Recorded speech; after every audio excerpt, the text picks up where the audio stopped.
వాటిని శ్రద్ధాళువులై గమనించెదరుగాక.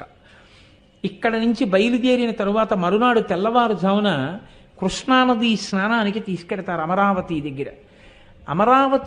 అమరావతి దేవాలయం పక్కన కృష్ణానది ప్రవహించడం వెనక ఒక పెద్ద రహస్యం ఉంది.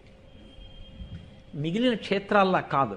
ఎందుచేతనంటే పూర్వం తారకాసురుడనేటటువంటి రాక్షసుడు మెడలో శివలింగాన్ని ధరించి తిరుగుతూ సమస్త లోకాలు భీతిల్లేటట్టుగా చేస్తే ఆయన్ని చంపడం కోసం పరమశివుని యొక్క కుమారుడైనటువంటి సుబ్రహ్మణ్యుడు సర్వసైన్యాధిపత్యం వహించి తన యొక్క ఆయుధంతో మొట్టమొదట తారకాసురుని మెడలో ఉండేటటువంటి శివలింగాన్ని భేదించాడు.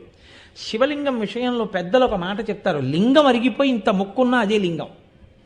కాబట్టి ఇప్పుడు ఆ లింగం 5 ముక్కలై పడింది. 5 ముక్కలు ఎక్కడ పడ్డాయో అక్కడ 5 ఆరామములు వచ్చాయి. అవే సామర్లకోటలో భీమారామము, ఆ తర్వాత తూర్పుగోదావరి జిల్లాలోదే